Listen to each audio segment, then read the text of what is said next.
Ever since the birth of this country, there have been people who fought to protect it. These men and women laid down their lives to preserve our freedom and democracy. This documentary is dedicated to all those who have served our country, including those who paid the ultimate price in their service. Boy Scout Troop 713 proudly presents Duty, Honor, Country.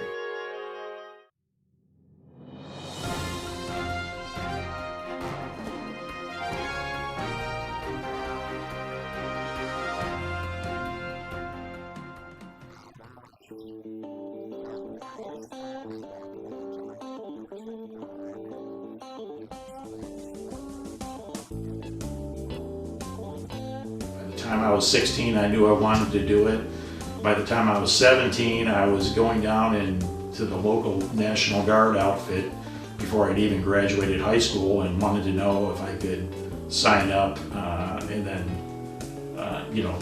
until I graduated and could go on active duty and join the regular Army. But I knew early on that I was going to make it a career, and I did. I spent about 22 years in total.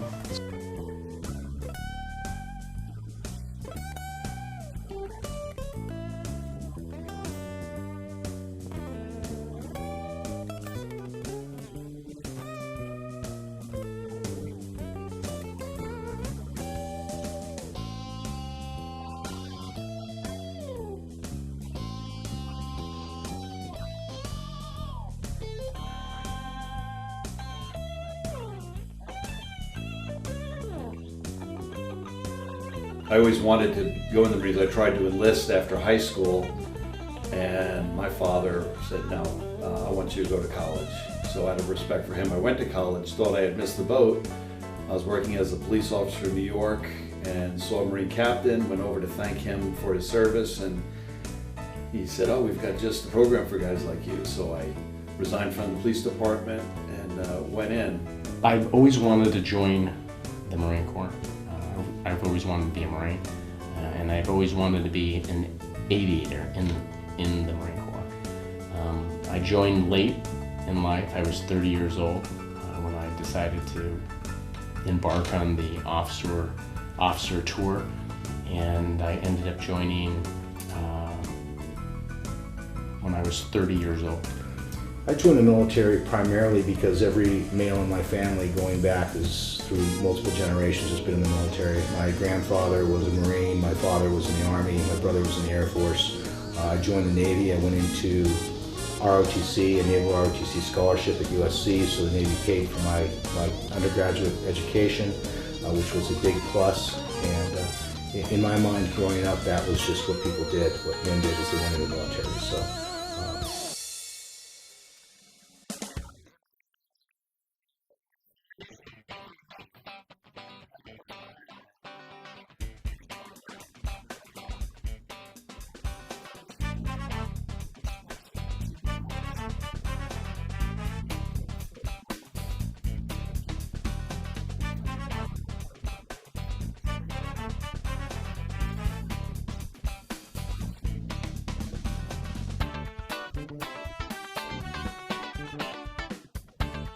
I went to Central Command, worked for an Army Delta Force colonel who was then promoted to general and given an assignment at Special Operations, so he took me to Special Operations with him. So the whole second half of my 29-year career was with Special Operations, doing unconventional warfare, special reconnaissance, high-value target acquisition, which is either capturing or taking out high-value enemy personnel, that sort of thing. The first two SEAL teams that were first commissioned by President Kennedy were SEAL Team 1 on the West Coast, SEAL Team 2 on the East Coast.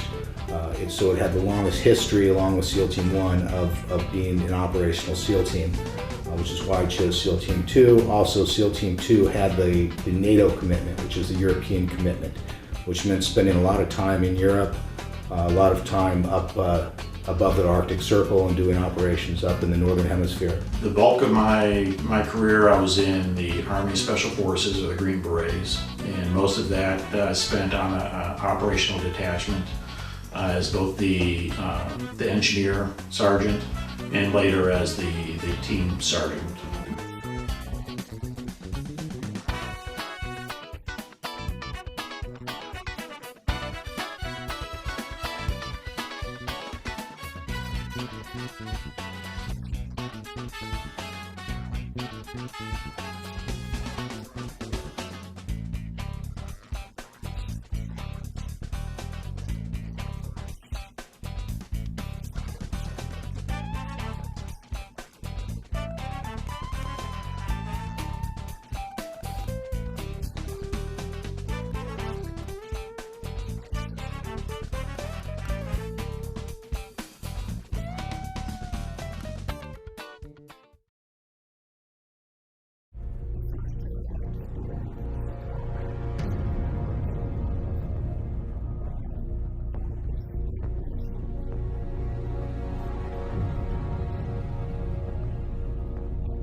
Again, we were out there on this pool table of a desert with no cover concealment for miles to anywhere. And we were right there at the border with Iraq. And suddenly, to this point, it had all been just, American aircraft bombing the Iraqi positions that we could see from where we were at. But as we were driving across the desert, suddenly artillery shells came raining down right next to us. Like 25 yards, 30 yards away, really close call. And we were going pretty fast, so we managed to eventually outrun, get down to a point where we were out of field of view. But that was the point where it finally dawned on me that there was somebody right over there that was trying to kill me.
One day we had a significant suicide vehicle IED that struck the heart of the city, and the vehicle was laced with over 2,000 pounds of explosive, and the detonation of that suicide vehicle created a large not only crater, but it killed numerous civilians. One of the patrols that was out there, led by Captain Hasseltine, impeded the insurgents that were on their in their own patrols to come in. He stopped them. My job was to coordinate that attack in real time. We heard on the radio a unit was involved in very heavy fighting, close quarters fighting, and we were right there, so we said, let's go give a hand. So we charging in, jumped out of the van, bullets were flying, and we both dove into, it wasn't even a trench, it was really just a depression in the ground. And I could see that if I could make my way around one side, I would have a better field of fire. So I told him, listen, I'm gonna go around the side, give me some cover fire.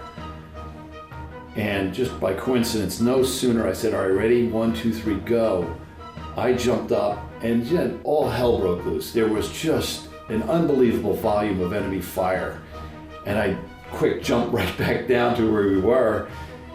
And if you've seen the movie Butch Cassidy and the Sundance Kid, it was right out of the movie. I said, you call that cover fire? And he looked at me and said, you call that running?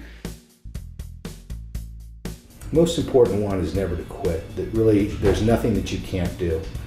There's no such thing as failure. If you do get knocked down, you have to get back up and try again. There really is nothing beyond your reach if you set your goals to it. And that's something that I try to impart to my children and people that I talk to, particularly young people.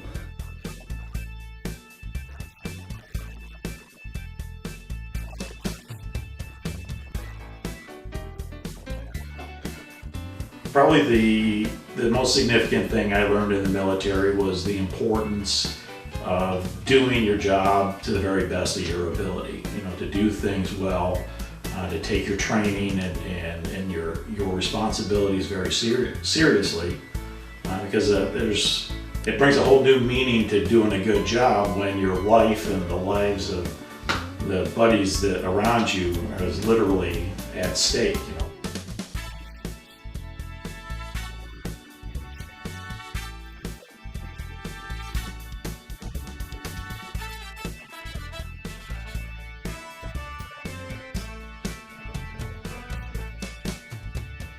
You learn leadership because at least in the U.S. military, and this isn't true in most of the rest of the world, but in the U.S. military, even the lowest private is taught leadership because he might have to take command. The strongest life lesson was a feeling of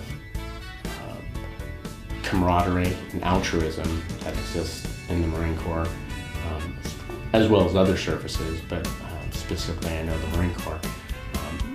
A feeling of caring for your brother and sisters, doing what's necessary to make a mission successful with others. In one word, freedom. You see the stars and stripes and you think, boy, you know, we are so blessed. You know, we have the Bill of Rights, we have freedoms that the rest of the world can only envy. I mean, people take it for granted. For me, I think it stirs up a lot of emotions. Most of the emotions are feelings of patriotism and also feelings of our foundation of the United States. Basically, who we are as people, where we came from, the different facets of ethics and religions and races that we call American. Well, it means a lot to me, and I served in the military to protect it, and I feel that it is our symbol of liberty and freedom, and I think that anybody in the military is there to defend that flag.